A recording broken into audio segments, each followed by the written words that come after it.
بسم اللہ الرحمن الرحیم۔ علیکم ورحمۃ اللہ وبرکاتہ۔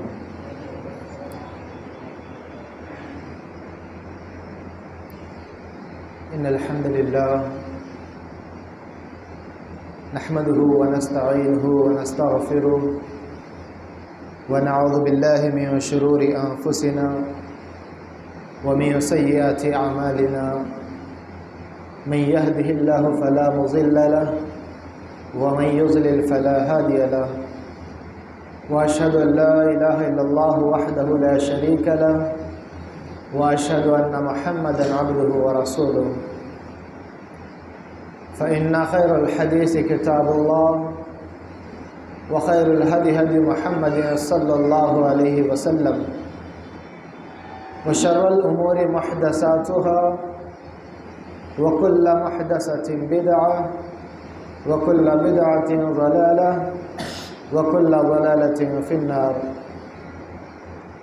فاعوذ بالله من الشيطان الرجيم، بسم الله الرحمن الرحيم۔ يا أيها الذين آمنوا اتقوا الله حق تقاته ولا تموتن إلا وأنتم مسلمون۔ يا أيها الذين آمنوا اتقوا الله وقولوا قولا سديدا يصلح لكم أعمالكم ويغفر لكم ذنوبكم ومن يطع الله ورسوله فقد فاز فوزا عظيما۔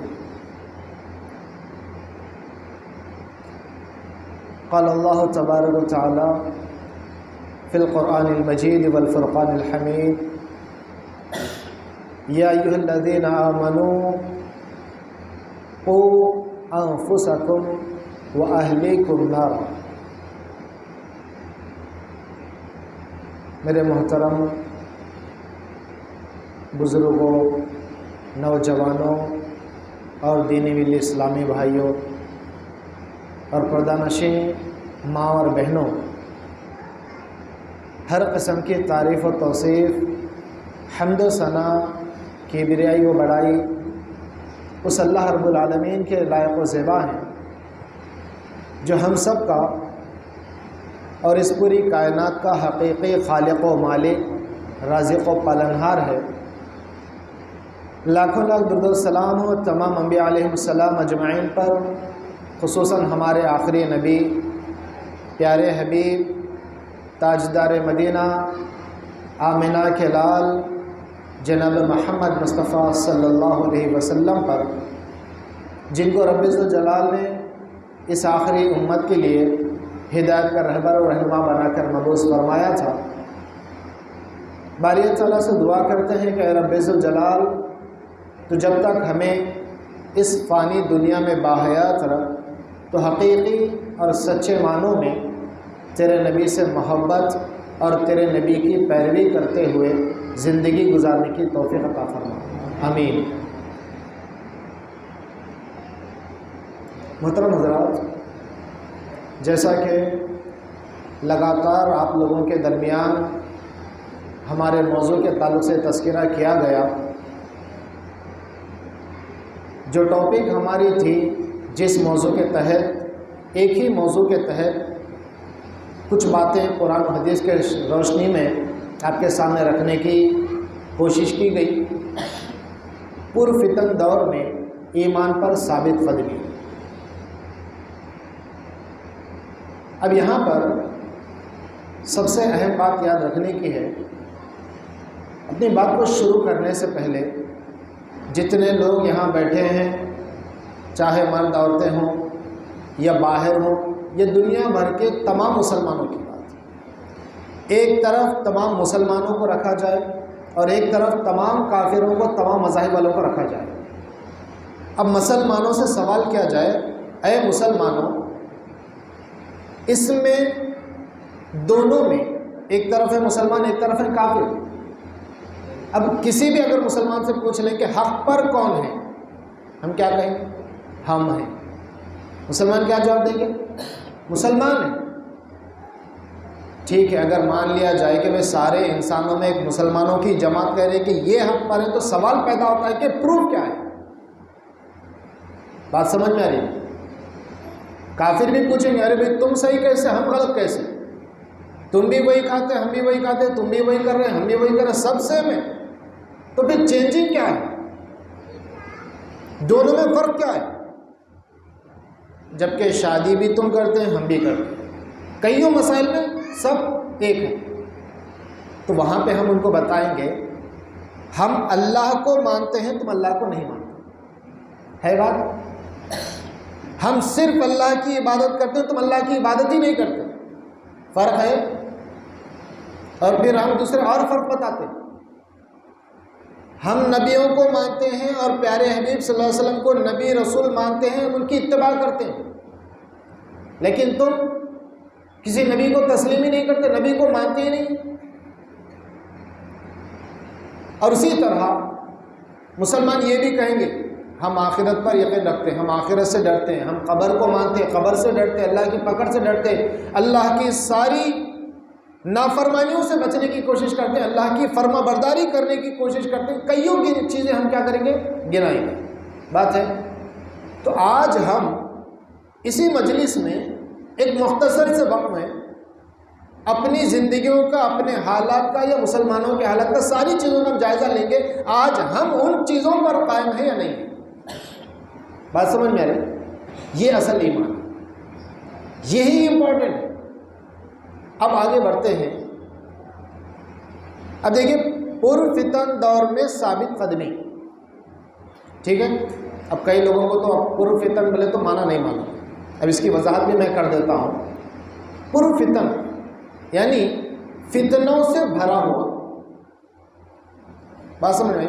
دیکھیے ایگزام کے اندر ہمیں آبجیکٹیو پیپر بھی آتا ہے جس میں ڈیشز یا بریکٹس ہوتے ہیں، اس میں کہا جاتا ہے کہ وہ خالی جگہ کو پر کرو، ہے کہ نہیں بات؟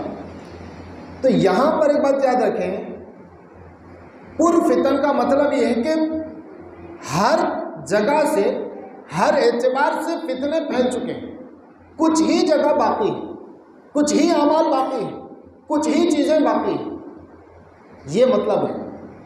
اور واضح بات ہے، یہ آپ اور میں نہیں کہہ رہے، فتنوں کی جو بات ہے کہ پر فتن ہوں گے، فتنے بھر جائیں گے زمانے کے اندر، ہم اور آپ کی بات نہیں ہے، یہ اللہ کے نبی صلی اللہ علیہ وسلم کا فرمان ہے۔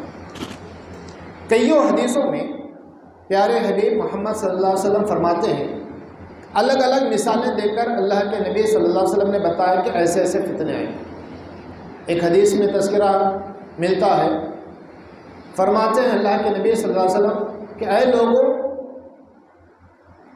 ایک وقت آنے والا ہے جس میں فتنے اندھیری رات کے اندھیرے ٹکڑوں کی مانند گرنے لگیں گے۔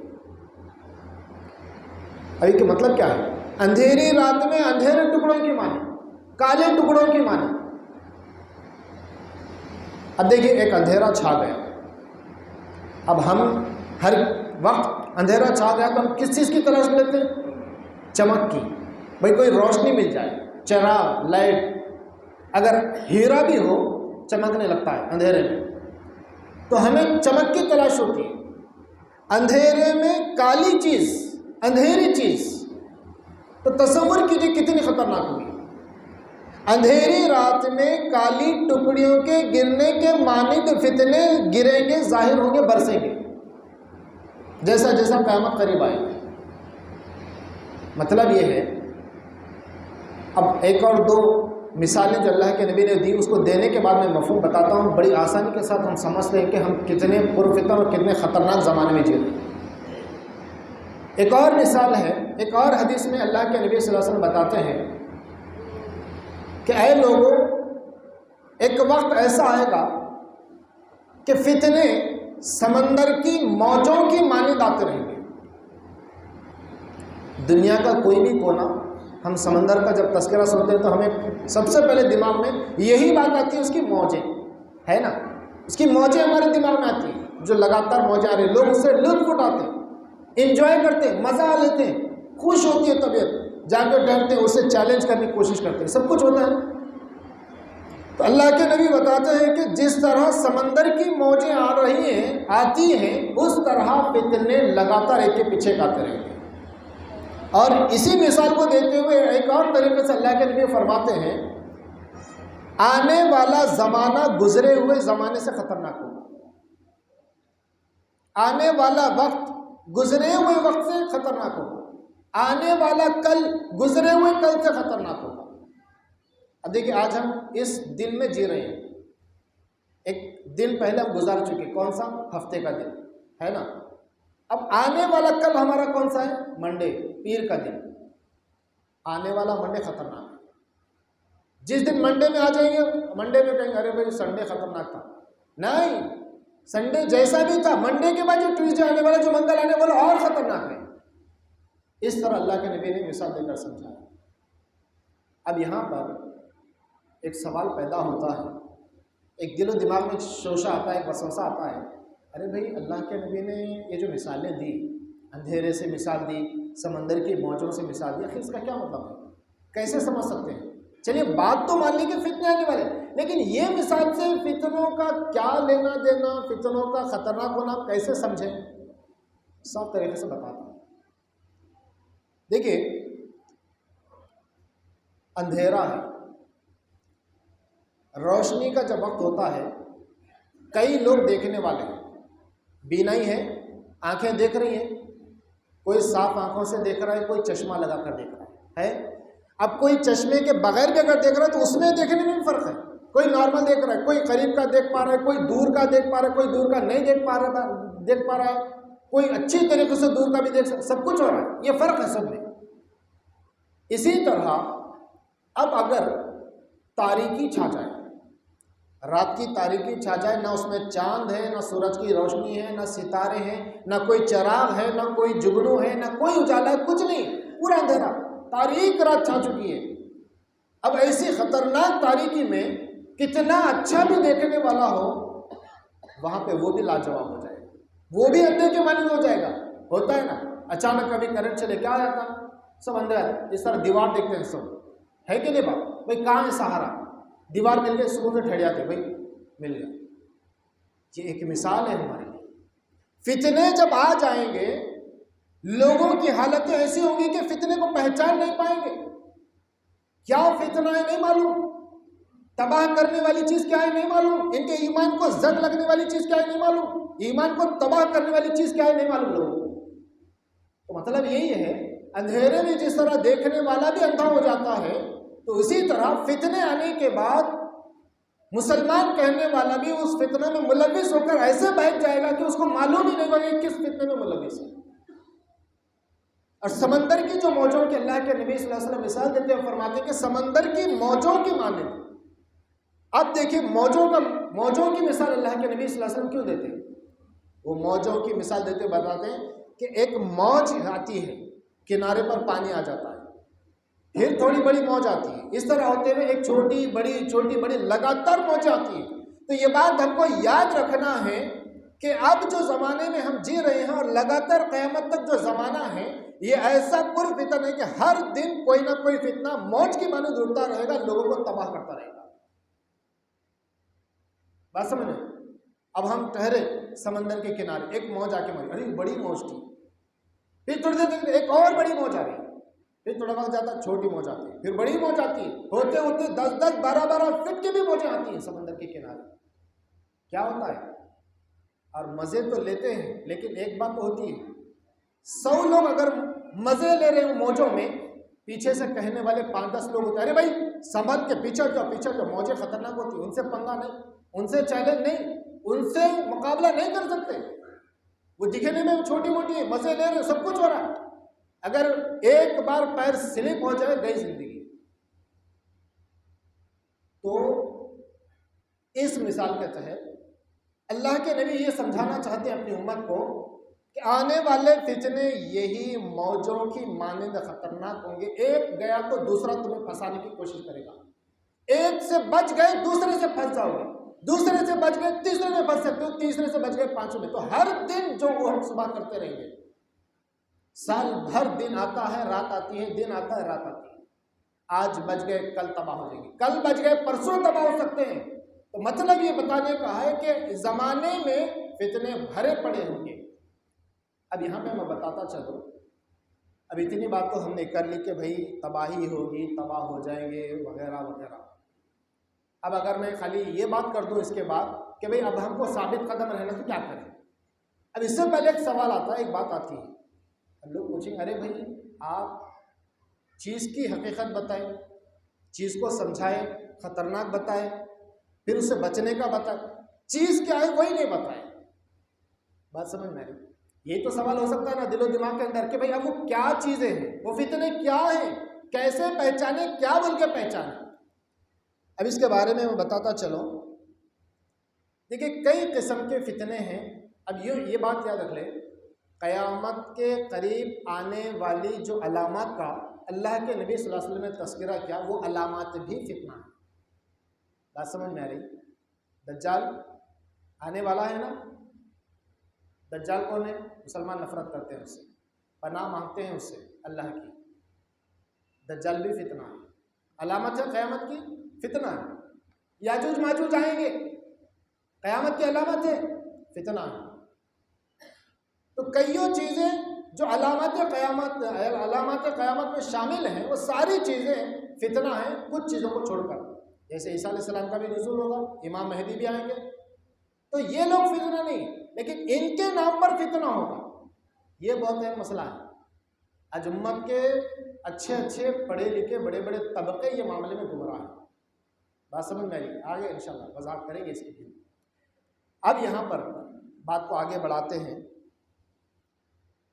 اب کچھ چیزوں کا میں تذکرہ کروں گا کہ یہ جو فتنے کیا کیا ہیں، کچھ گنے چنے فتنے ہم تذکرہ کریں گے۔ دیکھیں جو بھی میں چیزوں کا تذکرہ کروں گا یہ ایسے چیزیں ہیں، ان کے اوپر لمبی بحثیں ہیں۔ کچھ چیزوں کو بیان کر کے ان کی تباہی، ان کی خطرناکی کا ہم تذکرہ کریں گے، پھر اس کے بعد ثابت قدمی کے تعلق سے کیا کرنا ہوگا اس کا ہم حل نکالیں گے، اس کے بعد اپنی بات کو ختم کرتے ہیں۔ تو ہم گزارش کرتے ہیں کہ غور سے سننے کی کوشش کریں۔ اللہ تعالیٰ سے دعا ہے کہ اللہ تعالیٰ ہمیں غور سے سننے، اس کو سمجھنے، اس کو اپنے دل و دماغ میں محفوظ رکھنے کے میں توفیق عطا فرمائے، اور اسی طرح یہ فتنوں سے ہمیں بچنے اور بچانے کی بھی توفیق عطا فرمائے، آمین۔ تو اب آگے بڑھتے ہیں۔ سب سے پہلا فتنہ، اب یہ فتنے کو سمجھنے سے پہلے ایمان کو پرکھنا ضروری ہے۔ بات سمجھ میں؟ کیونکہ ایمان معلوم ہے تو ہی ہم فتنے سے بچ پائیں گے نا۔ بات سمجھ میں آئی؟ دیکھیے ایمان کی کئی قسمیں ہم نے پڑھا۔ اللہ پر ایمان لانا ہے، نبیوں پر ایمان لانا ہے، کتابوں پر ایمان لانا ہے، فرشتوں پر لانا ہے، اسی طرح آخرت پر، تقدیر پر، اور اس کے علاوہ بھی کئی چیزیں جیسے ایمان کے 70-72 شاخیں ہیں، ٹھیک ہے، یہ بات اپنی جگہ ہے۔ اب یہاں پہ اس پہ وضاحت ہم نہیں کریں گے۔ اب یہاں پہ سب سے اہم بات یاد رکھیں، فتنہ کیا چیز ہے؟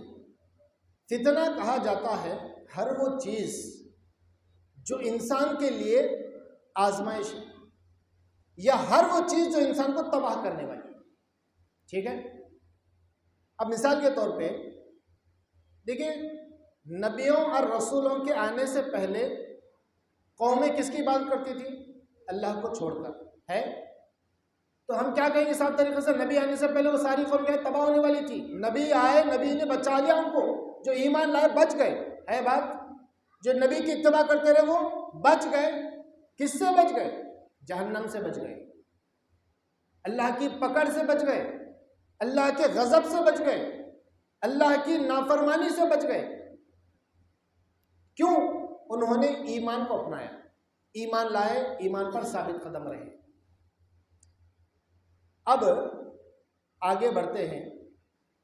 ایمان کے تعلق سے جو بات آتی ہے، کئی چیزیں جو میں نے ابھی مثال کے طور پہ فلاں میں نے بتا دیا ہے۔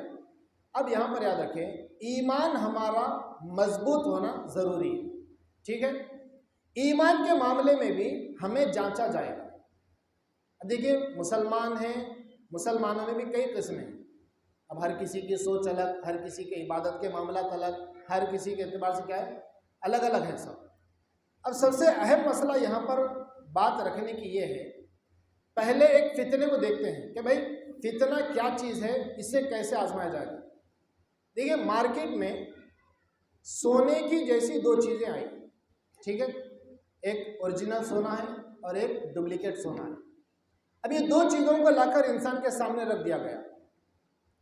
اب رکھنے کے بعد اس کو بتایا گیا کہ بھئی یہ دو چیزیں بھی سونا ہے. اب اس کو کوئی رہنمائی کر رہا ہے بھئی دو چیزیں بھی سونا نہیں ہے, ایک سونا ہے ایک ڈپلیکیٹ ہے. اب ہر کوئی پرکھ نہیں جان سکتا اس کو. اب پرکھ دیکھنا ہے, اس کو تحقیق کرنا ہے کیسے کیا جائے. کیا کیا جاتا ہے؟ سونے کو سونار کے پاس لے جایا جاتا ہے. اور آج کل ایسا ہو رہا ہے اوپر سے مکمل طریقے سے سونا ہے, اندر سے کھوکھلا ہے, اندر سے گڑبڑ ہے. آج کل ہوا ہے کئی جگہوں پہ اچھے اچھے سونار بھی معاملے میں پھنس گئے. سمجھ میں آ رہی بات؟ تو کیا کیا جاتا ہے؟ سونے کو آگ پر تپایا جاتا ہے. تپانے کے بعد اس کی حقیقت سامنے لا کر رکھ دی جاتی ہے. تپانے کے بعد جو سونا وہ الگ ہو جاتا ہے, اس کے اندر جو خرابی ہو وہ الگ ہو جاتی ہے, جو مکس ہو اس کے اندر وہ الگ ہو جاتا ہے. یہ تو اسی طرح اللہ تبارک و تعالیٰ کا بھی یہ قانون ہے کہ دنیا کے اندر دعویٰ سب کریں گے. ہر کوئی کہے گا میں مسلمان, ہر کوئی کہے گا میں مومن. تو اللہ نے صاف لفظوں میں کہا کہ بھائی ہم اس پہ آزمائش کریں گے. وَلَنَبْلُوَنَّكُمْ بِشَيْءٍ مِّنَ الْخَوْفِ وَالْجُوعِ وَنَقْصٍ مِّنَ الْأَمْوَالِ وَالْأَنفُسِ وَالثَّمَرَاتِ. کئیوں چیزوں سے آزمائش کی جائے گی, بھوک سے, پیاس سے, خوف سے, مال و دولت سے, رزق سے, جانوں سے, ساری چیزوں سے. اور جو کامل ہوتا ہے, جو حقیقی معنوں میں ایمان کو سمجھ گیا ہوتا ہے, وہ کیا کرتا ہے؟ کچھ بھی ہو جائے وہ مومن مومن ہی رہتا ہے, جیسا سونا سونا ہی رہتا ہے. بات سمجھ میں؟ تو ایک مسلمان کو ایسے مومن بننا ہے کہ اس کے اوپر کیسی بھی آزمائشیں آ جائیں وہ اپنی چیزوں سے نہیں ہٹتا. تو فتنے کئیوں قسم کے آتے رہیں گے, سامنے آتے رہیں گے. ان فتنوں سے بچنا اس کے لیے ضروری ہے. ابھی ہم نے فتنوں کے بارے میں تذکرہ کیا کہ ایسے ایسے فتنے آئیں گے.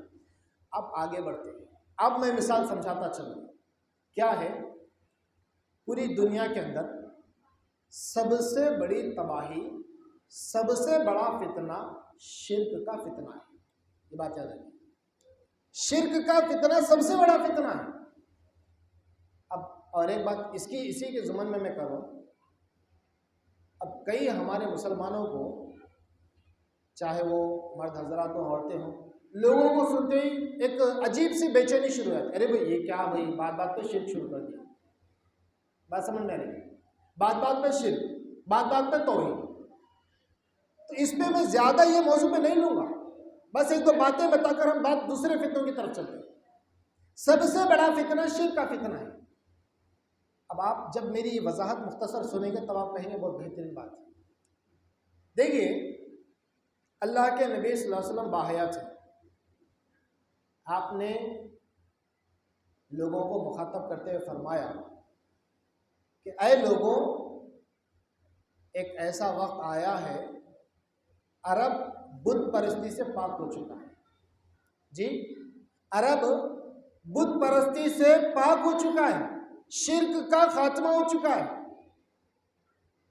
اب یہاں پر شرک موجود نہیں ہے, بت پرستی نہیں ہے, لیکن ایک وقت آئے گا سارا عرب شرک کے دلدل میں پھنس جائے گا. بات سمجھ میں آ رہی؟ غور سے سنیں اس بات کو. ایک ایسا وقت آئے گا سارا عرب, اب عرب سے مطلب صرف عرب نہیں ہے. لوگ کہیں گے بھائی ہم انڈیا میں صرف عرب والے پھنس گئے. نہیں, سب سے پہلے تو یہ ملک تباہ ہوں گے. یہ جتنے اطراف کے ہیں عرب کو چھوڑ کر پہلے یہ تباہ ہوں گے, اس کے بعد عرب ہوگا. بات سمجھ میں آ رہی؟ جیسے دیکھیے, ایک اور حدیث کے اندر اللہ کے نبی صلی اللہ علیہ وسلم اسلام کے تعلق سے کہتے ہیں, 1450 سال پہلے کی بات, اللہ کے نبی فرماتے ہیں کہ اے لوگوں, اسلام پوری دنیا میں گول پھر کر گھوم پھر کر اپنی جگہ پر قائم ہو جائے گا. بہت اہم بات ہے. اس کی مثال دیتے اللہ کے نبی بتاتے ہیں جس طرح سانپ, جی سانپ, سنیک بل سے نکلتا ہے, گھومتا پھرتا ہے, جو کچھ کرنا ہے کرنے کا, پھر پلٹ کے اپنے بل میں آ کے سکیڑ کے بیٹھ جاتا ہے. جی, تو اللہ کے نبی کہتے ہیں کہ اسلام مکہ سے ہوتے ہوئے, مدینہ سے ہوتے ہوئے نکلا دنیا کے اندر. جی, مکہ میں پھیلا, مدینہ میں نکلا، مدینہ میں پھیلتے ہوئے پھیلتے پھیلتے پھیلتے پوری دنیا میں پھیل گیا آج، پھر ہوتے ہوتے اسی طرح اس کی دم ہوتے ہوتے آخرکار مکہ مدینہ میں آ کے ختم ہو جائے گا، مکہ مدینہ میں آ کے سکڑ جائے گا۔ یہی علامات قیامت میں ہم پڑھ رہے ہیں۔ دجال 2 جگہوں پر نہیں آ سکتا، داخل نہیں ہو سکتا، تو وہاں پر آ کر ختم ہو جائے گا، پوری دنیا سے ہوتے ہوتے ہوتے اسلام کا خاتمہ ہوگا، شرک میں ملوث ہو جائیں گے لوگ، کفر میں ملوث ہو جائیں گے لوگ۔ اللہ کے نبی صلی اللہ علیہ وسلم بتاتے ہیں اس کے تعلق سے۔ تو مطلب کیا ہے؟ شرک ایک ایسا فتنہ ہے جو جیسا اسلام جیسا شروع ہوا تھا ویسا اسلام اختتام پہ آ جائے گا، پورا عرب بھی پوری دنیا بھی شرک میں ملوث ہو جائے گی۔ یہ اتنا خطرناک فتنہ ہے۔ اب یہ فتنے کے بارے میں ذرا تحقیق رکھ لیں کہ بھئی یہ فتنہ آخر اتنا خطرناک کیوں ہے، یہ شرک اتنا خطرناک کیوں ہے کہ مسلمان بھی اس کی زد میں آ جائیں گے اور مسلمانوں کو محسوس بھی نہیں ہوگا کہ ہم کس فتنے میں ملوث ہیں۔ یہ سب سے اہم معاملہ ہے۔ فتنے میں رہ کر فتنے کو نہیں پہچان پائے، سب سے بڑی غلط فہمی ہے۔ یہی بات کا ہم نے پہلے مثالیں اسی وجہ سے میں نے دی تاکہ بات کو مکمل طریقے سے سمجھ جائیں۔ اب سمجھیں شرک کے تعلق سے کتنی آسانی کے ساتھ میں بتاتا ہوں۔ اللہ کے نبی نے کہا کہ عرب بھی شرک کے اندر یہ ہو جائے گا۔ ایک تذکرہ ہے صحابی رسول عبداللہ بن مسعود رضی اللہ عنہ کے تعلق سے آتا ہے، ایک دفعہ گھر میں انہوں نے ان کی بیوی کے ہاتھ میں ایک دھاگا دیکھا۔ کیا؟ کون؟ صحابی رسول عبداللہ بن مسعود رضی اللہ عنہ، جو ایک بہت بڑے مفسر قرآن ہیں، صحابی رسول ہیں۔ ان کی بیوی کے ہاتھ میں ایک دھاگا ہے۔ وہ دیکھنے کے بعد اپنی بیوی سے پوچھتے ہیں کہ تمہارے ہاتھ میں دھاگا کیا ہے، یہ کیوں تم نے باندھ رکھا ہے؟ وہ جواب دیتے کہتی ہیں کہ کئی دنوں سے مجھے لگاتار اپنی آنکھ میں تکلیف ہوتی تھی، ایسے لگتا تھا کوئی مجھے چبا رہے، میرے دیدوں کو، میری آنکھوں کو چبا رہے، دبا رہے، اتنی تکلیف ہوتی تھی، برداشت نہیں ہوتا تھا، ایسے محسوس ہوتا گویا کہ پھٹ جائیں گے۔ تو بتاتی ہیں کہ اس کے بارے میں مجھے معلوم ہوا کہ لوگوں نے مشورہ دیا، کچھ عورتوں نے مجھے بتایا کہ فلاں جگہ پہ ایک عامل ہے، جی فلاں جگہ پہ ایک عامل ہے، وہ ایک تعویذ وغیرہ دیتے ہیں۔ کون تھے؟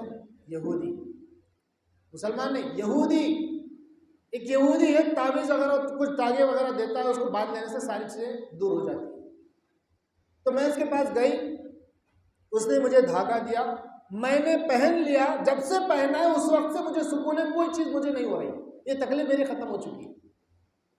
عبداللہ بن مسعود رضی اللہ عنہ غصہ ہوتے ہوئے کہتے ہیں افسوس ہے تم پر، استغفر اللہ، تمہیں معلوم ہے تم نے کتنا بڑا گناہ کیا ہے، اور یہ جو تکلیف کا تم تذکرہ کر رہی ہو، اپنی بیوی کو سمجھاتے کہنے لگے جس بیماری کا تم تذکرہ کر رہے ہو دھاگا ڈالنے سے کم ہو گئی، تمہیں معلوم ہونا چاہیے تمہارے دھاگا پہننے سے پہلے جو تمہیں تکلیف ہو رہی تھی وہ کیوں ہوئی؟ وہ شیطان تمہاری آنکھوں میں کچوکے لگا رہا تھا۔ کچوکے مطلب ہوتا ہے جیسا آپ پیچھے کوئی بیٹھے ہوئے ہیں تو شرارت میں کیا کرتے ہیں، پن چبانا، کاڑی چبانا، اس طرح ہوتا ہے، ہنسی مذاق میں، دوستانے میں، یا کسی کو چھیڑخانی کرنے۔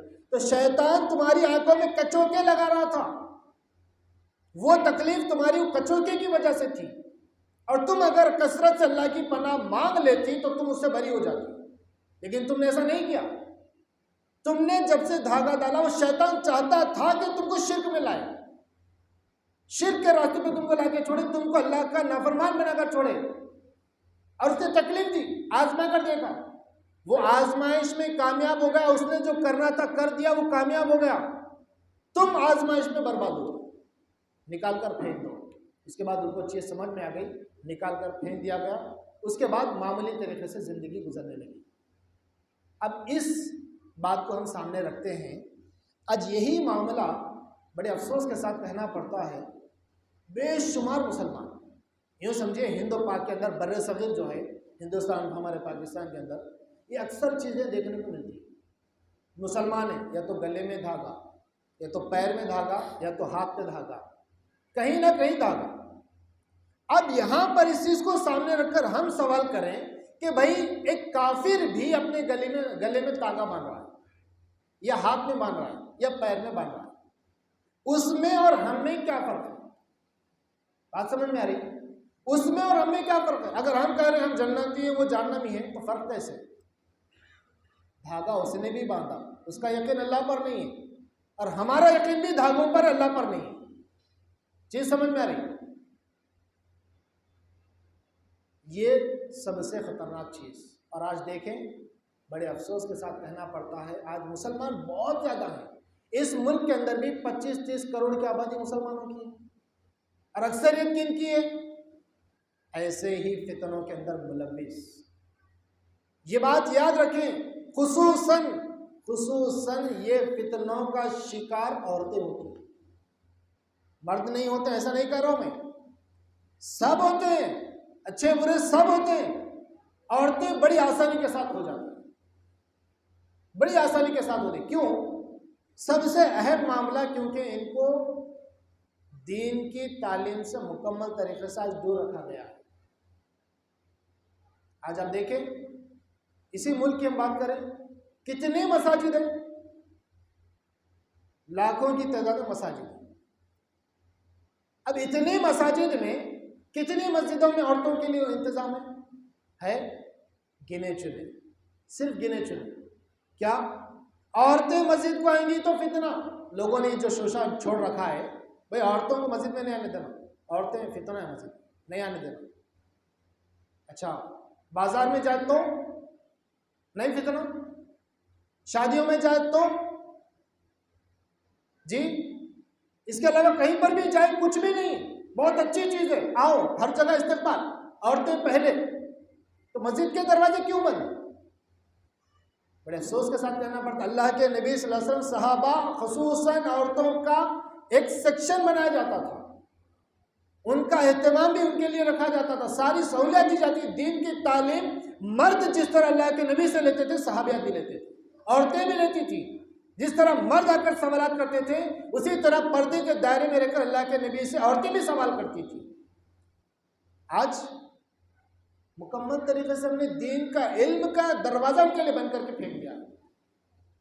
وجہ کیا ہوگی؟ واضح بات ہے، اب یہ وجہ کیا ہوگی؟ مسجد بند ہوگی، ان کے لیے سارے برائیوں کے دروازے کھل جائیں گے۔ اور آج دیکھیں، یہی وجہ ہے، مزاروں میں زیادہ تعداد کس کی ملتی ہے؟ برقعوں کی، یا تو کلر والے کپڑوں میں رہیں گے یا تو برقعوں میں رہیں گے۔ اور اسی طرح ایک مثال میں ایسی کئیوں مثالیں ہیں جہاں پہ عورتیں بڑی آسانی کے ساتھ تباہ ہو جاتی ہیں۔ تو یہ بہت خطرناک فتنہ ہے، یہ فتنے سے بچنا بہت ضروری ہے۔ تو کئیوں قسم کے طریقوں سے آج امت مسلمہ شرک میں ملوث ہو چکی ہے، لیکن اندازہ نہیں ہے، آج معلوم نہیں ہے کہ ہم کس فتنے میں ہیں۔ لہٰذا شرک اور توحید، شرک اور ایمان، کفر اور ایمان کو سمجھنے کی کوشش کرنا ضروری ہے۔ اللہ تعالیٰ سے دعا کرتے ہیں کہ اللہ ہمیں اس بدترین اور خطرناک مہلک فتنے شرک سے ہم سب کی حفاظت کرو، آمین۔ اب اس کے بعد آگے بڑھتے ہیں، ایک اور فتنہ جو قیامت کے قریب یا فتنوں کے اس میں زد میں آنے والا خطرناک طریقے سے، وہ کیا ہے؟ یہ بھی دوسرا عورتوں کا فتنہ ہے۔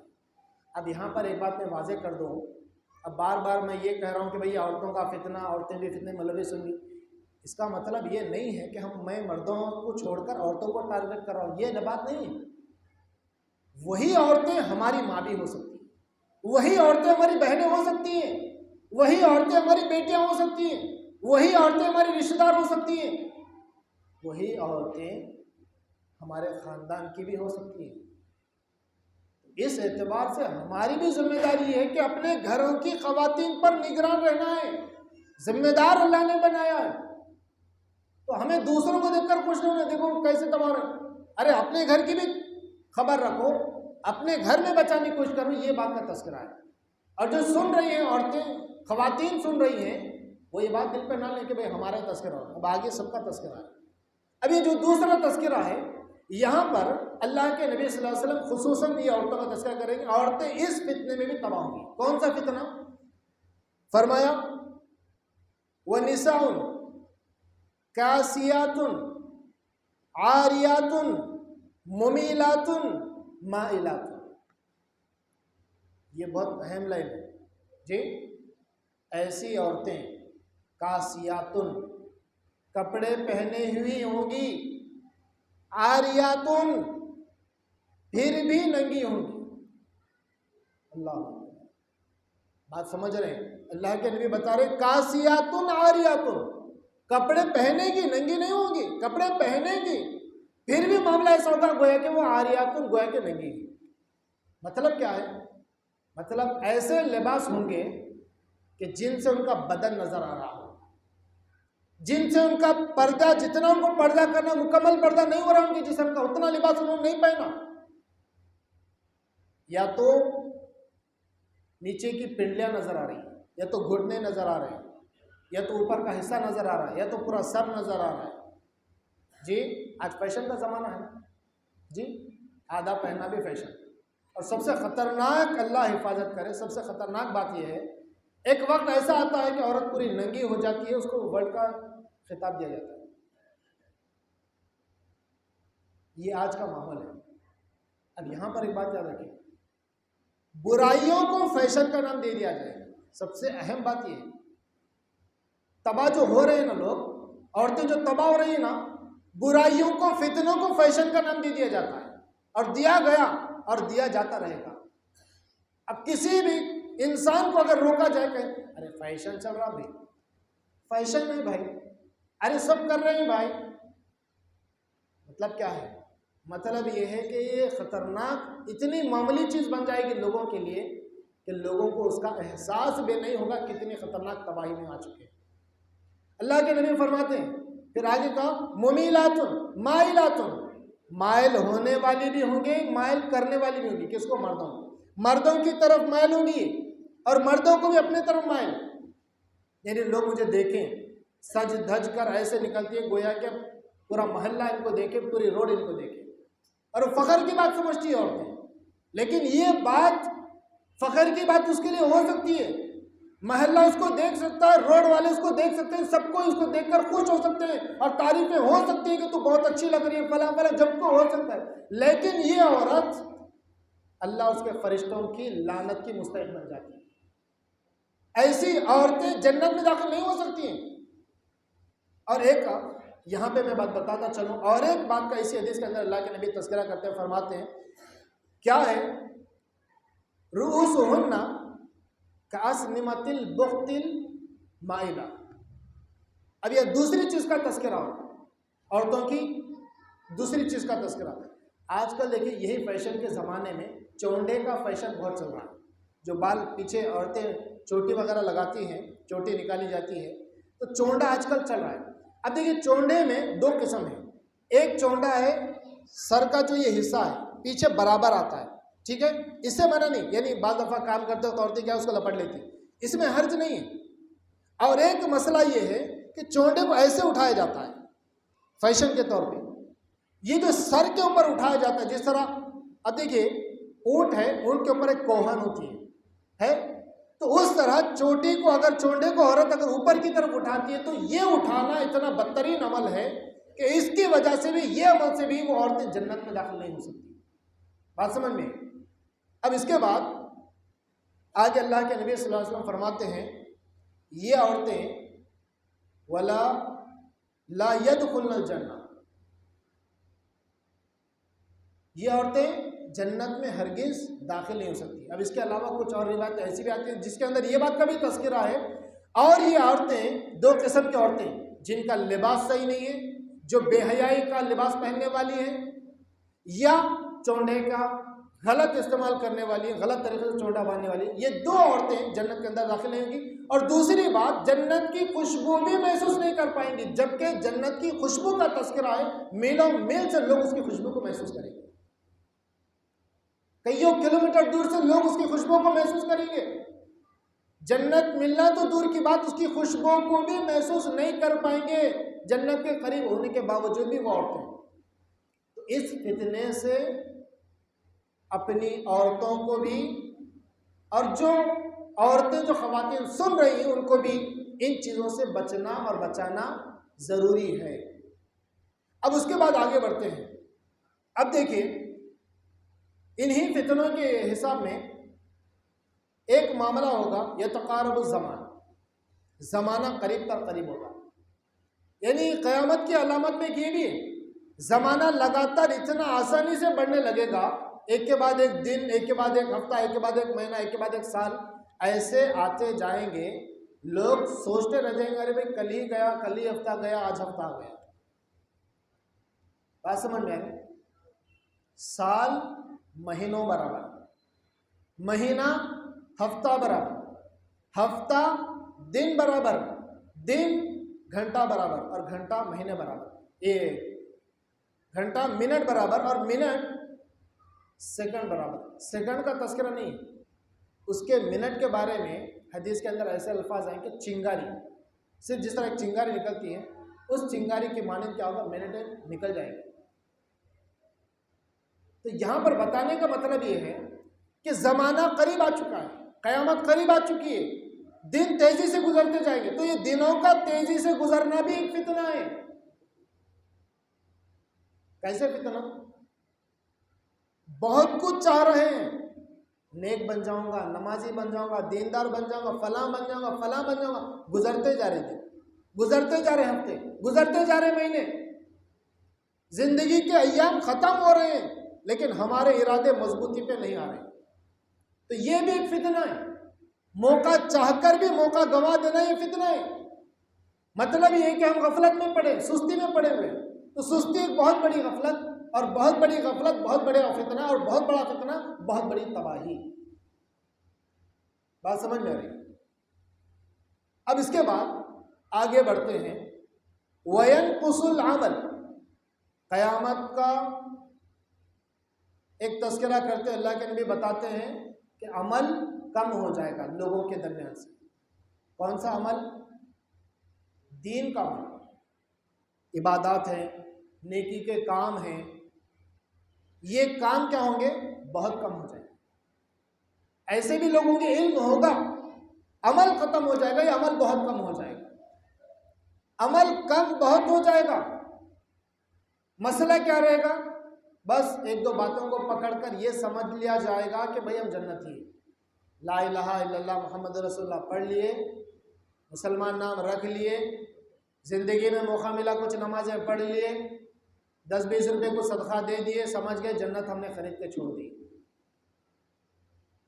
یہ جھوٹی، غلط اور ایسی امیدیں ہمارے اندر پالنے والا شیطان ہے۔ بات سمجھ میں آئی؟ یہ امیدیں دلا دلا کر، امیدیں بتا بتا کر، جو ہمیں اعمال کی طرف سے روک دیتا ہے، ہٹا دیتا ہے، وہ شیطان اس معاملے میں کامیاب ہے۔ تو مطلب یہ ہے، عمل کے معاملے میں پختگی ہونا اور عمل کے معاملے میں لازمی طریقے سے عبادت پر قائم رہنا، یہ بہت اہم ہے۔ تو اب یہاں پر یاد رکھنے کی بات ہے، عمل کا جب تک معاملہ ہے، اب اس میں دیکھیں عمل کی بات کتنی ہے۔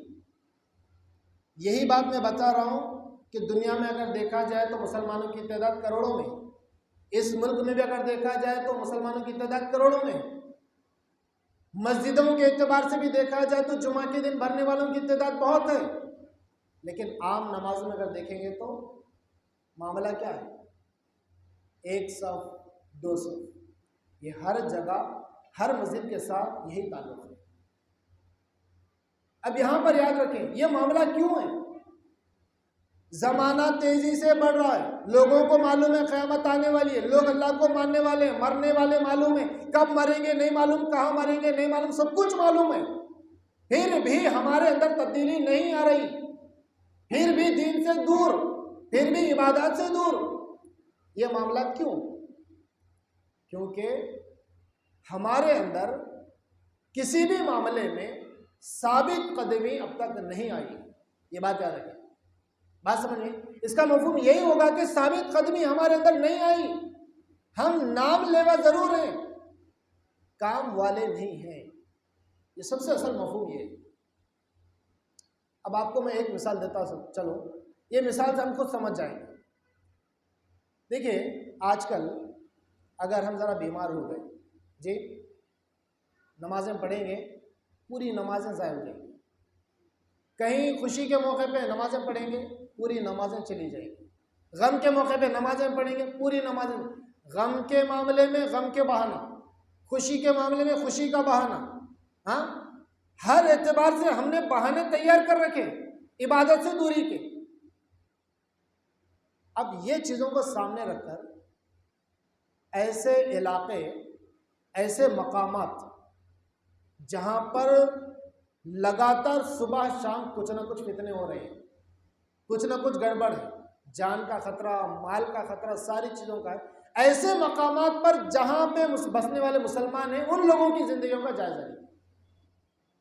ابھی ہم دیکھ رہے ہیں کچھ حالات ہمارے سامنے ہیں، کچھ ممالک ہمارے سامنے ہیں، صبح ہو رہی ہے، شام ہو رہی ہے، صرف ڈر میں ہو رہی ہے، کب کہاں سے کون سی چیز گرے گی، کہاں موت کے نوالے میں چلے جائیں گے نہیں معلوم ہے، ملک الموت کب آ کے روح نکال لیں گے نہیں معلوم ہے۔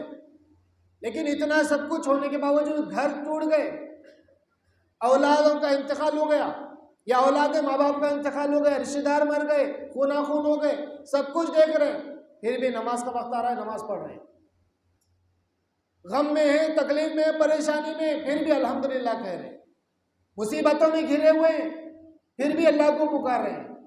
آج ہماری یہ حالت ہے، آج ہمارا یہ معاملہ ہے نہیں، نہ خوشی میں خوشی سے پکارا، نہ غم میں غم سے پکارا، تو پھر ہمارا مسلمان رہنا کس حساب سے ہوا؟ ہم ایمان والے کس حساب سے ہوئے؟ ہم فتنوں سے بچیں گے کیسے ہو سکتا ہے؟ فتنے ہمارے اوپر نہیں آئے۔ آج اس ملک والے بھی کہتے ہیں ارے بھائی کب تک صبر کرنا، بھائی بہت بڑا معاملہ ہے، عجیب عجیب فتنے آ گئے، عجیب عجیب معاملات ہو رہے ہیں، ہمارے اوپر کیا ہے؟ ہاں سکون سے کاروبار ہو رہا ہے، کھا رہے ہیں، پی رہے ہیں، معاملات پورے مکمل طریقے سے ہو رہے ہیں، اور ہم رو رہے ہیں۔ جن کو رونا تھا وہ تو نمازوں میں، جن کو رونا تھا وہ تو دعا میں لگے ہوئے، وہ تو استغفار میں لگے ہوئے، وہ تو الحمدللہ کہنے میں، اور ہم ان کے لیے کبھی دعا تو نہیں کرے، لیکن ہم اپنی حالتوں کو لے کر جو پرسکون رہ کر بھی ہم رو رہے ہیں پرفتن دور کی بات لے کر۔ اب یہاں پر ایک بات یاد رکھتے چلیں، انس بن مالک رضی اللہ عنہ کا ایک واقعہ ہے۔ ایک دفعہ، یہ کب کا واقعہ ہے؟ اللہ کے نبی صلی اللہ علیہ وسلم کی وفات کے کچھ سالوں بعد کا واقعہ ہے۔ ان کے پاس کچھ لوگ آتے ہیں، آ کر کہتے ہیں اے انس بن مالک رضی اللہ عنہ، اللہ تعالیٰ سے اب دعا کریں۔ اب دعا بھی کریں، لوگ ایک مشورہ بھی لینے آئے تھے، اب اللہ سے دعا بھی کرتے رہے ہماری بھلائی کے لیے۔ اور یہ بات کبھی ہم تذکرہ کر رہے ہیں کہ بھائی حجاج بن یوسف، یہ تو نام سنا ہوگا آپ نے، حجاج بن یوسف جو اس زمانے کا بہت ظالم مانا جاتا تھا، ظالم حاکم مانا جاتا تھا، ظالم بادشاہ مانا جاتا تھا، تو اس کے بارے میں بیان کیا آپ اس کے تعلق سے دعا کیجئے، یہ اتنا ظالم ہے، اتنا ظلم و ستم کر رہا ہے، ہم تنگ آ چکے ہیں، اب ہم کیا کریں آپ بتائیے۔ انہوں نے ایک ہی بات کہی، ایک ہی بات کہی، فَاصْبِرُوا، کہ اے لوگوں صبر کرو۔ لوگوں نے پوچھا اور کتنا صبر؟ یہ سب سے اہم مسئلہ ہے۔ آج ذرا کچھ بھی ہمارے اوپر آ جائے تو ہم یہ کہتے ہیں ارے بھائی کب تک بھائی صبر، کب تک صبر کرنا، تھک گئے صبر کرتے ہیں۔ صبر کی آخری حد تک جو صبر کا معاملہ ہے نا، ایمان والوں کو جو صبر کرنے کی بات ہے، وہ صبر کب تک؟ صبر کی آخری حد تک۔ بھائی وہ آخری حد کیا ہے؟ وہ آخری حد موت ہے۔ بات سمجھ میں آ رہی؟ وہ آخری حد موت ہے۔ کتنے واقعات ہم نے نہیں سنا، کتنے واقعات ہم نے نہیں پڑھے، صحابہ کے واقعات ہم نے نہیں پڑھا، صحابہ کے، صحابیات کے، ایمان والوں کے، جی پڑھا ہم۔ اور یہ بات یاد رکھیں، آزمائشیں فتنے سب پر آتی ہیں۔ آج جو ہمارے اوپر آزمائشیں ہیں، آج جو ہمارے اوپر فتنے ہیں، یہ کس وجہ سے؟ سب سے پہلی بات یاد رکھیں، انسانوں کی وجہ سے یہ معاملات ہوتے ہیں۔ تو ایسے میں اللہ سے استغفار کرنا ہے، توبہ کرتے رہنا ہے، پھر عمل کے معاملے میں مضبوط رہنا ہے۔ اب میں آپ کو بتاتا چلوں، چاہے کتنے نیک کیوں نہ ہو، تھوڑے بہت نیک کیوں نہ ہو، کتنے ایمان میں مضبوط کیوں نہ ہو، کم ایمان میں مضبوط کیوں نہ ہو، ہر کسی کے لیے آزمائش ہے، ہر کسی کے لیے یہاں پہ جانچ پڑتال ہے، لیکن ہر کسی کو اپنے ایمان کو بچانا ضروری ہے، ان آزمائش کے مراحل میں اپنے آپ کو بچانا ضروری ہے۔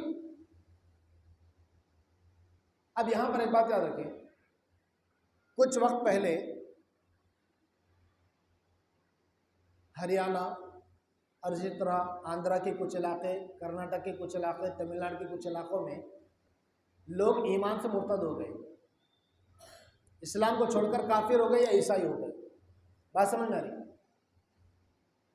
ان سے جب وجہ پوچھی گئی تو سب کی اکثریت کی وجہ ایک ہی تھی، پیٹ کا مسئلہ، پیسوں کا مسئلہ۔ لوگ کہہ رہے ہیں کہ ارے بھائی ہمارے حالات برے تھے، ہمارے حالات مجبوری والے تھے، کوئی ہماری مدد کرنے کے لیے تیار نہیں۔ صبر کر کے دیکھے آخرکار کوئی بھی نہیں آ رہے تھے، ہم کیا کریں؟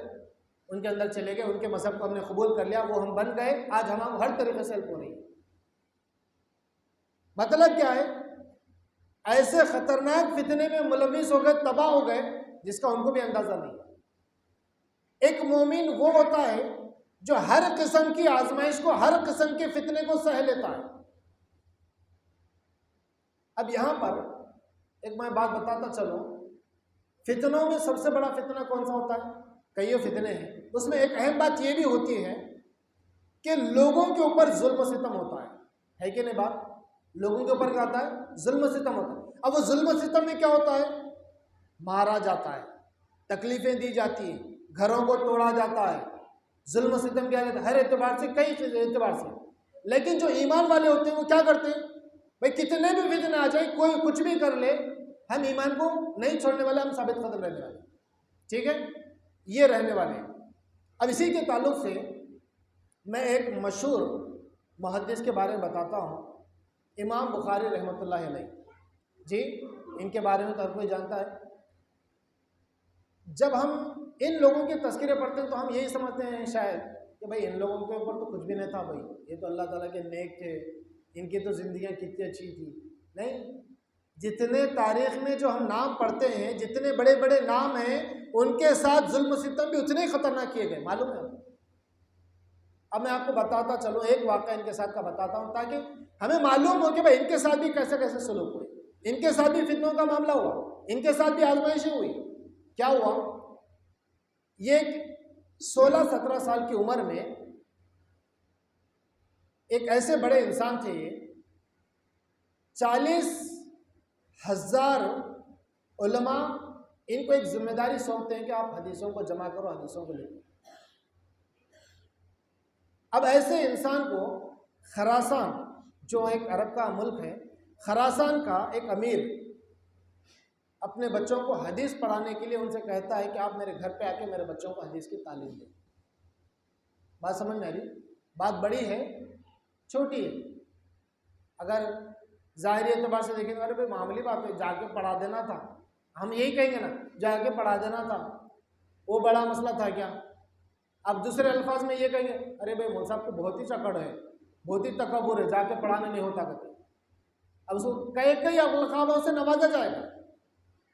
تو یہاں پر ایک بات یاد رکھیں، ان سے امیر نے کہا کہ میرے بچوں کو آ کر حدیث گھر پہ پڑھا۔ تو انہوں نے کہا میں مسجد کے اندر بچوں کو درس دیتا ہوں، اگر آپ کے بچے بھی درس پانا چاہتے ہیں، حدیث کا علم سیکھنا چاہتے ہیں، مسجد کو بھیجو۔ تو امیر نے کہا ٹھیک ہے، اگر آپ ایسا ہی چاہتے ہیں، اگر آپ آنے کے لیے تیار نہیں ہوتے تو اس کا ہی راستہ نکالا جائے گا، لیکن یہ معاملہ ہوگا کہ آپ جو بچوں کو درس دیتے ہیں ان کو پہلے دے دو، بعد میں دے دو، میرے بچوں کو الگ سے درس دو، الگ سے ان کو تعلیم دو حدیث کی۔ یہ بات سننے کے بعد امام بخاری رحمۃ اللہ علیہ کہتے ہیں کہ میں جن کو تعلیم دے رہا ہوں، حدیث کی تعلیم دے رہا ہوں، اللہ کے نبی کا علم ان کو دے رہا ہوں، جی وہ اللہ کے نبی کا علم حاصل کر رہے ہیں مجھ سے، اور تم بھی چاہتے ہو کہ میں بھی اللہ کے نبی کی تعلیم تمہارے بچوں کو دوں، میں دینے کے لیے تیار ہوں، لیکن میں تمہارے بچوں میں اور ان لوگوں میں فرق نہیں کر سکتا۔ تعلیم ایک ہے، بیٹھنا ایک ساتھ ہے، اگر منظور ہے تو بھیجاؤ، نہیں تو نہیں۔ سچویشن ایسا آیا کہ اتنی دفعہ ان کو ٹارچر کیا گیا، اتنا مارا گیا امام بخاری رحمۃ اللہ علیہ کو اسی جرم کے اندر کہ بھئی یہ ایسا سلوک کر رہے ہیں۔ اب آپ تصور کیجئے ایک اتنی بڑی شخصیت، اتنی بڑی علمی شخصیت کے ساتھ ایسا سلوک؟ دنیاوی اعتبار سے اگر ہم دیکھیں گے تو بات معمولی ہو سکتی ہے، لیکن انسانیت کے اعتبار سے، حقیقت کے اعتبار سے دیکھیں گے تو بہت بڑی اور بہت گہری بات ہے۔ اور ایسے لوگ جن پر ہاتھ اٹھائے تھے، ان کے ہاتھ کاٹ دینے چاہیے۔ بات سمجھ میں آ رہی ہے؟ اور آج معاملہ کیا ہے؟ اور ایک سب سے اہم بات یاد رکھیں، قیامت کی سب سے بڑی علامتوں میں ایک بڑی علامت یہ بھی ہے کہ قیامت کے قریب علم اٹھا لیا جائے گا۔ یہ تو آپ نے سنا ہوگا، حدیثیں سنی ہوگی، حدیث کے ہی جملے ہیں۔ اب یہاں پر وہ دو چیزوں کو میں بیان کرتا چلوں، وقت ختم ہوتا چلا جائے گا، باتیں بہت ہیں، اسی لیے میں مفہوم کی طرف زیادہ تر ترجیح دے رہا ہوں۔ علم اٹھا لیا جائے گا، یہ حدیث تو ہم نے سنا ہوگا، یہ کلمہ تو ہم نے سنا ہوگا۔ کبھی آپ نے تصور کیا کہ بھئی علم کیسے اٹھا لیا جائے گا؟ کیا ایسے جیسے عیسیٰ علیہ السلام کو آسمان پر اٹھا لیا گیا ویسا اٹھا لیا جائے گا کیا؟ کتابیں اٹھا لی جائیں گی کیا؟ کیا ہوگا؟ دنیا کے اندر ہی کتابیں ہوں گی، علماء ہوں گے دنیا کے اندر۔ ایسے سچویشنز، ایسے فتنے، ایسے حالات آ جائیں گے، وہ سچویشنز کی وجہ سے دین کا کم شوق پیدا ہوگا اور دھیرے دھیرے لوگ دین سے پیچھے ہٹتے جائیں گے۔ بات سمجھ میں آ رہی؟ دیکھیے اس میں دو تین چیزیں ہیں بہت اہم، یہ بات بتانا ضروری ہے۔ دیکھیے علم اٹھا لیا جائے گا، یہ بھی ایک بہت بڑا فتنہ ہے۔ علم اٹھایا کیوں جائے گا؟ یہ بھی فتنوں کی وجہ سے۔ بات سمجھ میں آ رہی؟ کون سا فتنہ؟ دنیا کی محبت کا فتنہ، مال کا فتنہ، اولاد کا فتنہ۔ اب اس کے ضمن میں ایک آیت میں بیان کرتا ہوں۔ اللہ تبارک و تعالیٰ نے قرآن مجید کے اندر ایک بات کہی، کیا کہا؟ وَاعْلَمُوا أَنَّمَا أَمْوَالُكُمْ وَأَوْلَادُكُمْ فِتْنَةٌ۔ اب دیکھیے اللہ تبارک و تعالیٰ اس آیت میں کہہ رہے ہیں، اے لوگوں سن لو، یہ بات اچھی طریقے سے جان لو، اموالکم تمہارے مال، وہ اولادکم اور تمہاری اولاد، فتنہ ہے۔ اب اگر یہ بات، یہ آیت کو بازو رکھ کر اب اگر ہم کہیں گے ارے بھائی تمہارا جو مال کا معاملہ ہے نا، تمہارا مال فتنہ ہے بھائی، تمہاری جو اولاد ہے نا تمہاری فتنہ ہے بھائی، اگر ایک کسی کو کہہ دیا جائے تو ہم کیا کہیں گے؟ سامنے والا غصہ ہو جاتا ہے، بھڑک جاتا ہے، بھائی کیا جملے استعمال کریں۔ لیکن یہاں پر اب یاد رکھنے کی بات یہ ہے، ہر مسلمان کے تعلق سے اللہ تعالیٰ یہی کہہ رہے ہیں کہ بھائی تمہارے مال، تمہاری اولاد تمہارے لیے فتنہ ہے، سب کے لیے یہ حکم ہے۔ اب سوچنے کی بات یہ ہے کہ بھائی یہ فتنہ کیسے ہوا؟ اب یہاں پہ فتنے سے مراد دو چیزیں، ان سے بھی تم کو آزمایا جائے گا۔ مالی اعتبار سے مال کا فتنہ بھی بہت خطرناک ہے۔ کیسے؟ حلال حرام۔ اب آج دیکھیے یہ حلال حرام کی چکر بھی، جو چکی ہے یہ حلال حرام کی، یہ بھی آزمائش ہے۔ بات سمجھ میں آ رہی؟ حلال حرام کی جو چکی ہے جو دنیا کے اندر چل رہی ہے، یہ بھی بہت بڑی آزمائش۔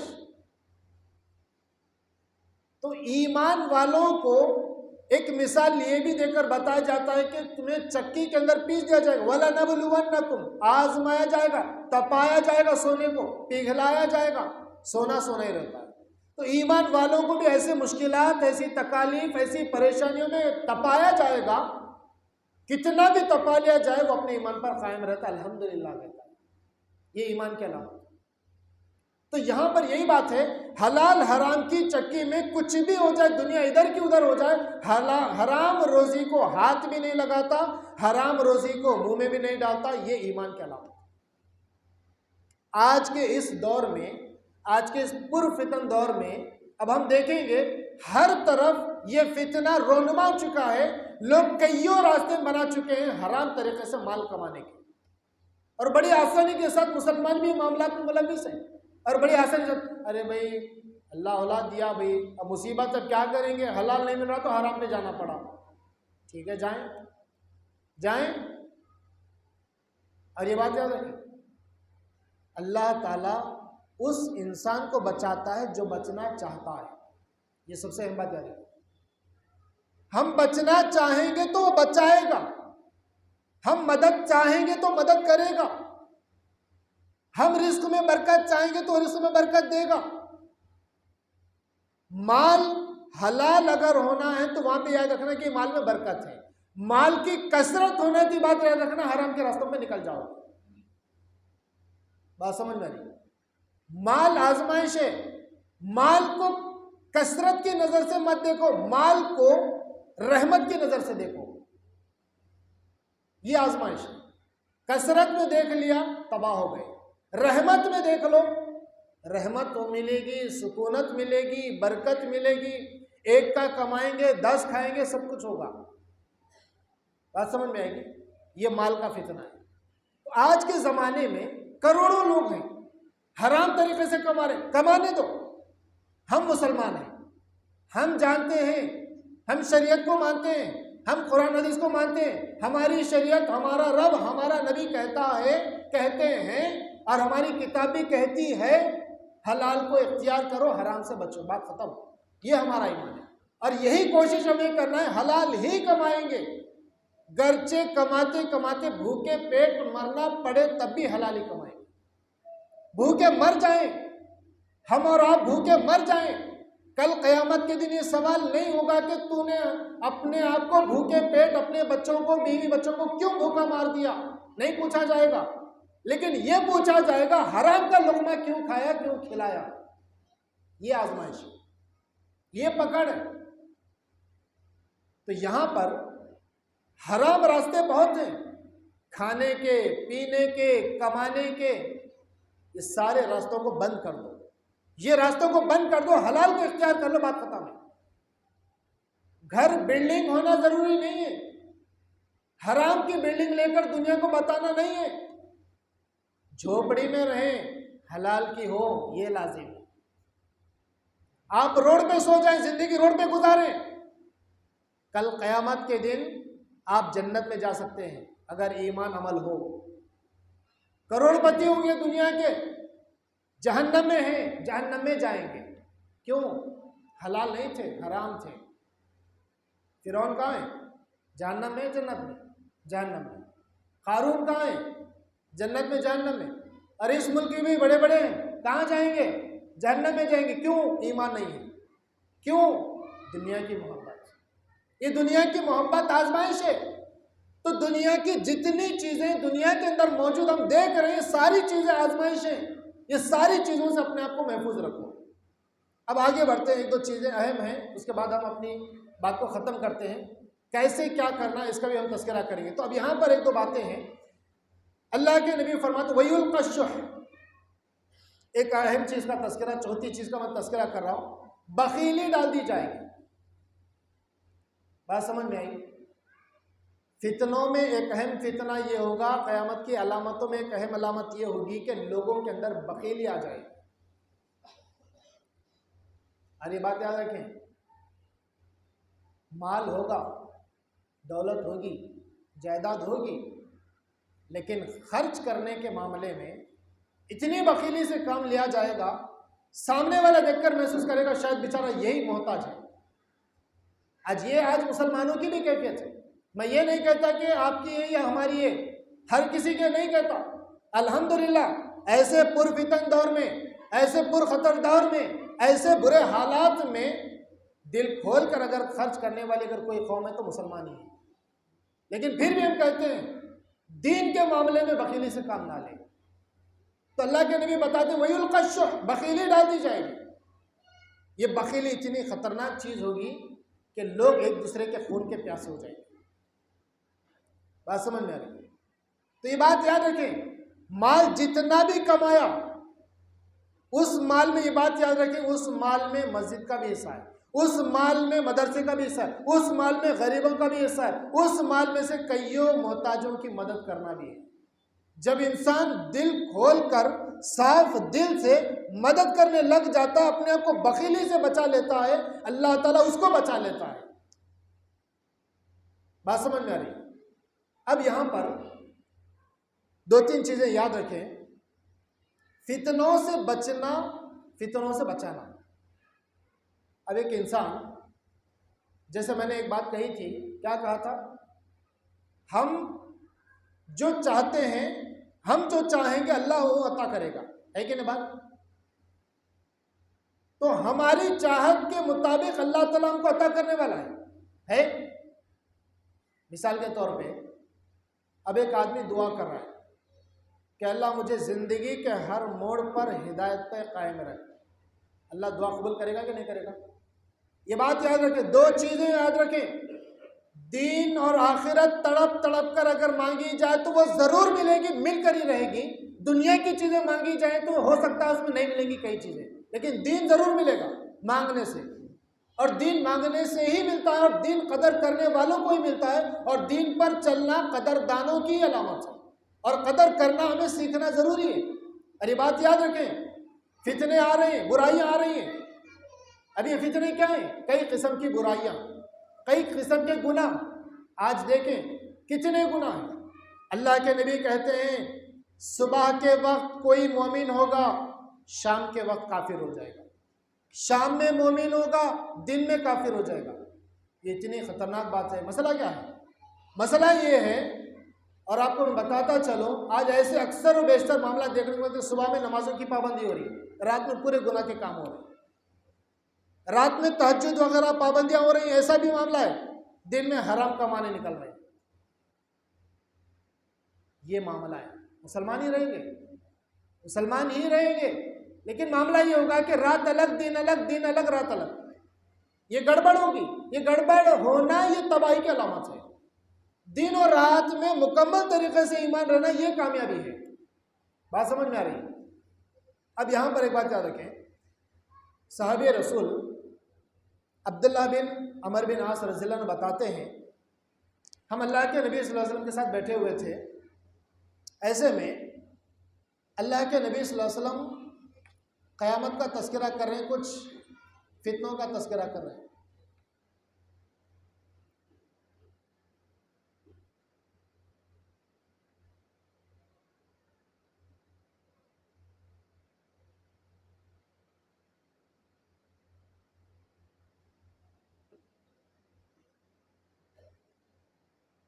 صحابہ بیٹھے ہوئے ہیں،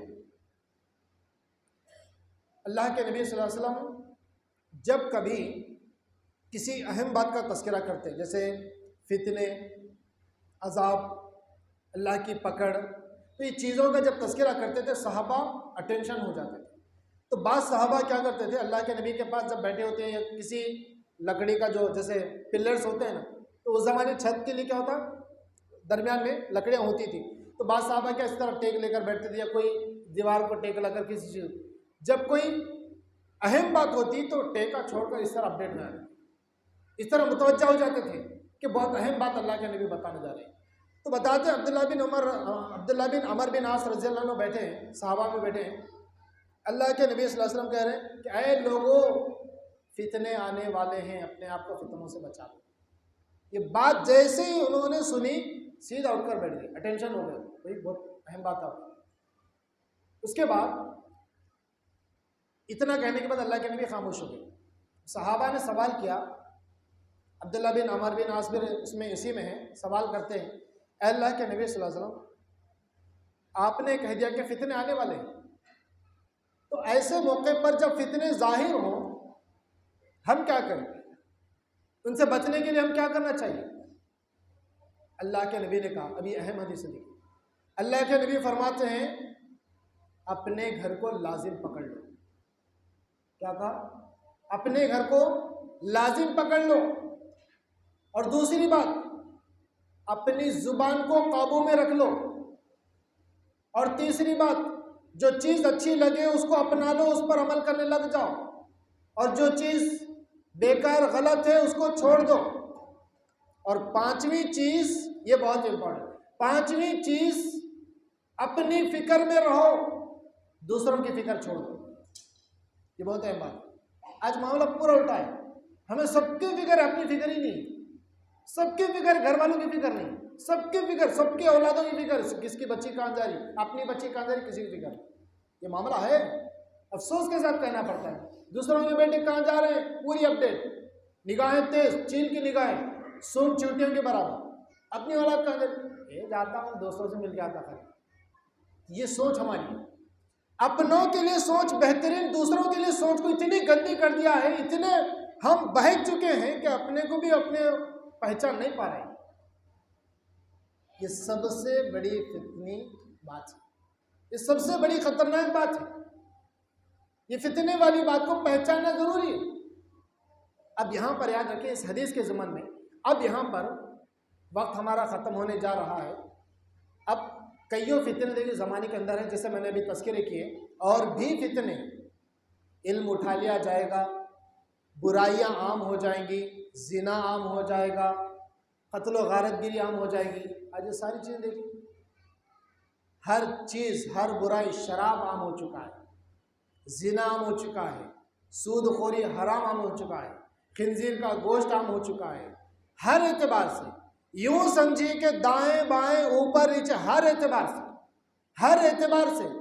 اب یہ بات یاد رکھیں، فتنوں کو چاروں طرف سے حدیث کے اندر کہا گیا، اللہ کے نبی کہتے ہیں فتنے چاروں طرف سے اگر آ جائیں، چاروں سے مراد دائیں بائیں اوپر نیچے سے۔ اب اوپر نیچے سے کیسے؟ جیسے مثال کے طور پہ کوئی آدمی تاریکی میں، اندھیرے میں، تو کیا کہیں، ارے بھائی پورا اندھیرا، اوپر نیچے ادھر ادھر سب طرف اندھیرا۔ تو یہی مثال، فتنے اتنے زیادہ ہو جائیں گے کہ ہر اعتبار سے، ہر جگہ سے فتنے ہوں گے۔ اب ایسے اس میں ہمیں بچنا بھی ہے، بچانا بھی ہے۔ اب کیا کریں، کیسے بچیں، کیسے بچائیں، اس پر ثابت قدم کیسے رہیں؟ سب سے اہم مسئلہ اس حدیث کے ضمن میں جو ابھی میں نے بتائی ہے، کیا کرنا ہے، اپنے گھروں کو لازم پکڑو۔ اب اگر یہ بات دیکھی جائے تو ارے بھائی ہر کوئی کا دھر میں رات کو گھر کو جا رہے نا، لازم پکڑ کے چھینا ہے کہ نہیں بات؟ مطلب کیا ہے لازم پکڑو کا مطلب کیا ہے؟ دن اور رات کے ایسے اوقات جب تم فری رہو، جب تمہارے پاس وقت ہے، تو یہ وقت میں اپنے گھر کو لازم پکڑو۔ کاروبار کو گئے ٹھیک ہے، کاروبار کر لو، ڈیوٹی کر لو، جاب کر لو، جو کرنا ہے، پڑھنے جا رہے پڑھ لو، کر لو، فری ہو گئے سیدھا گھر کو آ جاؤ، سیدھے گھر کو آ جاؤ، اللہ کے نہیں بتاتے۔ اب یہاں پر ایک بات یاد رکھیں، اب راتوں کو بھی گھر کو آتے ہیں، ہمارا ایک شیڈول بنایا جاتا ہے کہ بھئی ہر رات میں فلاں جگہ پہ ہم کو ملنا ہے، بیٹھک کرنا ہے، 1.5-2 گھنٹہ ہم بیٹھیں گے۔ کیا ہوگا، آج یہ پوڑی کھلائے گا، کل وہ پوڑی کھلائے گا، پوڑی گٹکا جو آج یہ چیزیں چلیں، آج یہ سگریٹ پلائے گا، کل یہ سگریٹ پلائے گا۔ یہ برائیاں عام ہونے کے لیے الحمدللہ، استغفراللہ، لوگ کہیں گے الحمدللہ، ہم کہیں گے استغفراللہ، بات سمجھ میں آ رہی ہے؟ برائی کرنے پر بھی الحمدللہ، اللہ حفاظت کرے اس امت کی۔ تو یہاں پہ سمجھنے کی بات یہ ہے کہ برائیوں کے لیے ہم نے وقت نکال رکھا ہے، ہر دن جمع ہونا ہے، ہر دن باری منتخب ہے، جمع ہوں گے، ٹاپک ہوگی، گفتگو ہوگی، برائیاں ہوں گی، غیبتیں ہوں گی، چغلیاں ہوں گی، سب کچھ ہوگی۔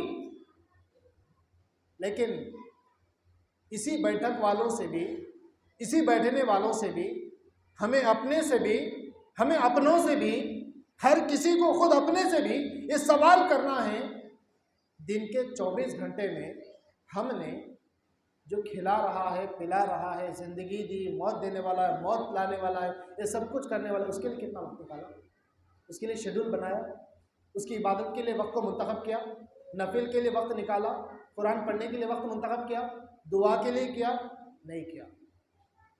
اچھا معاملہ ہو الحمدللہ کہہ کر خوش ہو گئے، برا معاملہ سب اللہ پہ تھوپ دیا۔ یہ آج ہماری فطرت ہے۔ قصور کس کا؟ ایمان گیا، عمل کی توفیق گئی، ایمان سے دور ہو گئے، مسجدوں سے دور ہو گئے، برائیوں میں لت پت ہو گئے، قصور کس کا؟ اب صاحب کہیں گے اللہ نے گمراہ کر دیا، ارے بھائی اللہ ہدایت نہیں دیا، اللہ ہدایت نہیں دیا نہیں، ہم نے نہیں چاہا، ہمارے اندر جستجو نہیں ہے، ہمارے اندر گندگی ہے، ہمارے اندر اچھا بننے کی نیت نہیں ہے۔ تو مسئلہ کیا ہے؟ آج ہم کو بدلنا ہے، اپنے آپ کو بدلنا ہے، سب کے لیے وقت نکالا۔ اب یہاں سے احتیاط یہ کرنا ہے، وقت اگر ہے، خالی ہے، کچھ کام ہے، کچھ 5-10 منٹ کے لیے بیٹھیے، اس کے بعد گھر کو آ جائیے، گھر کو آ جائیے، آ کے کیا کرنا ہے، گھر کو آ جائے۔ آج کل معاملہ عجیب ہو رہا ہے، باہر سے تو آ جا رہے ہیں، گھر میں آنے کا کیا ہو رہا ہے، ٹی وی شروع، فون شروع، گانے شروع، کارٹون شروع، ناچ گانا شروع۔ یہ مطلب نہیں ہے، گھروں میں آنے کا مطلب یہ ہے آ جاؤ، اللہ کے ذکر میں لگ جاؤ، استغفار میں لگ جاؤ، نفل پڑھو، قرآن پڑھو، دعا کرو، اس میں رہو۔ یہ مطلب ہے گھر میں رہنے کا۔ برائیوں سے بچے رہو، سب سے بڑی بات سمجھ میں آ رہی؟ ایک بات اور دوسری بات یہاں پہ میں کہوں اسی ضمن میں بات آ رہی ہے، لگ بھگ صحبت کا خاص خیال رکھو. یہ بات یاد رکھیں، صحبت کا خاص خیال رکھیں، ہم اور آپ اور ہمارے گھر والوں کا. ہمارے بچے ہوں گے، ہماری بچیاں ہوں گی، ان کی بھی صحبت کا خاص خیال رکھنا ہے. کس کے ساتھ بیٹھ رہے ہیں، کس کے ساتھ یہ دن اور رات گزار رہے ہیں، کس کے ساتھ ان کا دوستانہ ہے، وہ لوگ کیسے ہیں، یہ احتیاط بہت ضروری ہے. اسی وجہ سے اللہ کے نبی کا مشہور حدیث ہے، ایک عطر بیچنے والا، ایک لوہار. اللہ کے نبی نے کہا عطر بیچنے والے سے دوستی کر لو، فائدہ پہنچے گا اگر نہیں بھی خریدے، اور جو لوہار ہے اس سے دوری کر. وہ یہ نہیں کہا کہ بھائی جو لوہار کا ہے اس سے نفرت کر، ایسا نہیں ہے. ایک مثال سمجھائیے، اس سے جیسے نقصان پہنچے گا، برے لوگوں کی صحبت تمہیں اس طرح تباہ کر دے گی. نہ جانے کتنے لوگ ہمارے آنکھوں کے سامنے، نہ جانے کتنے ہمارے خاندان میں، نہ جانے کتنے ہمارے دوست احباب، نہ جانے کتنے ایسے پڑوسی جن کے بارے میں ہم جانتے ہیں اچھا تھا بھائی وہ فلاں کہتے، بار بار ابھارا کرتے، بار بار بول رہا تھا شراب پی لیا، عادت پڑ گئی، بار بار عادت بول. تو یہی معاملہ ہے. ہمیں اپنے آپ کو، اپنے اولاد کو، اپنے بھائیوں کو، اپنے بہنوں کو اچھی صحبتوں میں رکھنا ہے، اچھے لوگوں کے ساتھ رکھنا ہے. یہ سب سے امپورٹنٹ بات ہے. تو آج فتنوں میں ملوث ہونے کا سب سے بڑا ریزن، سب سے بڑی وجہ بری صحبتوں کے ساتھ رہنا ہے. یہ بات یاد رکھیں، بات سمجھ میں. اب اس کے بعد زبان پر اختیار، زبان پر کنٹرول. کیا کنٹرول؟ اس زبان سے کسی دوسرے کی بات نہ کرو. جی انہیں ایسا ہے، انہیں ایسی ہے، نہیں. اگر کرنا ہی ہے کسی کی تعریف کرو، پیچھے اچھا انسان. نہیں کر سکتے مت کرو، لیکن برائی مت کرو. ٹھیک ہے، گالی گلوچ نہیں، برائی نہیں. یہ چیزوں سے اپنی زبان کی حفاظت کرنا بہت ضروری ہے، کیونکہ یہ زبان ہی ہے جس سے ہم یہ امید لگائے بیٹھے ہیں کہ بھئی یہ زبان مرتے وقت کلمہ پڑھے، تو اس زبان کو تربیت بھی کلمے جیسی کرنی پڑے گی. یہ زبان ہماری فتنہ ہے، اچھا بھی بولتی ہے، برا بھی بولتی ہے. اب مسئلہ ہمارا ہے، ہم اس کو کس کا پابند بنا رہے ہیں، ہم اس کے اندر کون سی عادتیں ڈال رہے ہیں، ہم اس کو کون سی چیز آسان کرا رہے ہیں، کون سی چیز مشکل کرا رہے ہیں. اچھائیاں کراؤ کلمہ نکالے گی، برائیاں کراؤ مرتے وقت گالی گلوچ ہی نکلیں گے، گانے ہی نکلیں گے. ایسے واقعات ہوئے ہیں، مرتے وقت چاہ کر بھی کلمے نہیں نکلے، گانے نکل رہے ہیں. لوگ کہہ رہے ہیں کیسا انسان، ارے کلمہ پڑھ رہے، کلمہ پڑھ کے بھی بتایا جائے پھر بھی پڑھیں. نہیں ہوگا. کلمہ پڑھا نہیں جائے گا.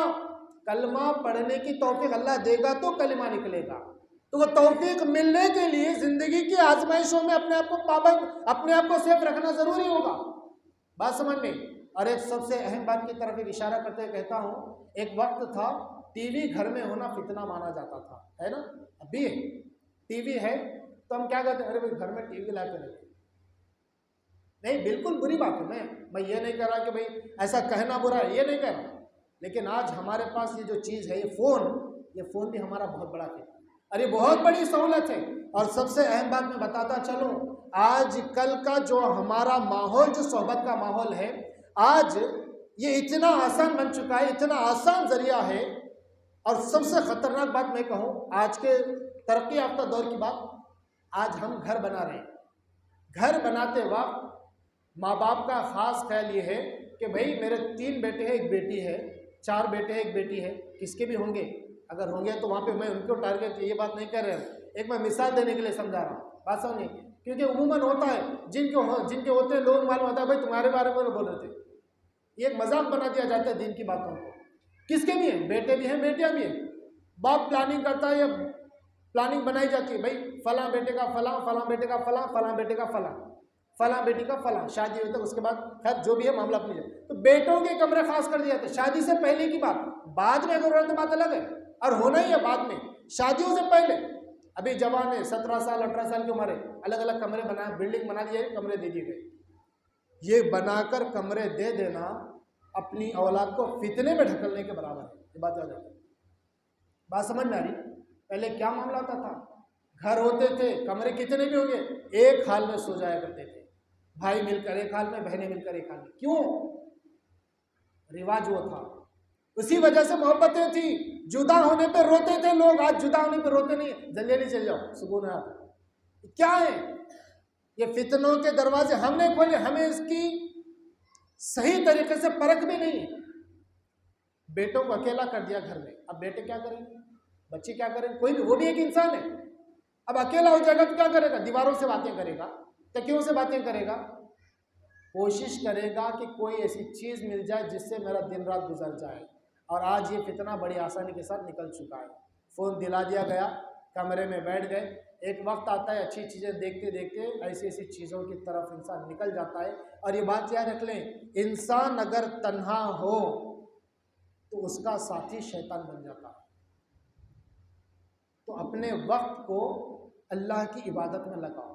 یہ دین پر ثابت کرنے کے لیے بہت اہم ہے.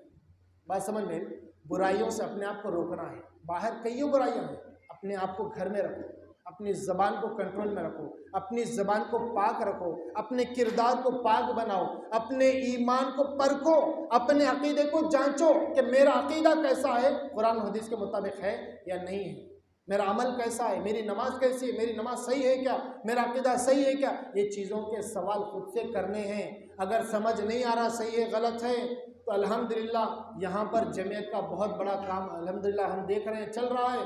یہاں کے جو امام ہیں, جو ذمہ دار ہیں, ان لوگوں سے رابطہ کریے, ان لوگوں سے ملیے, ان سے بات کریے, ان سے پوچھیے, شرمانے کا چھوڑیے. یہ شیطان ہے جو غرور میں ملاتا ہے, شرمانے میں ملاتا ہے.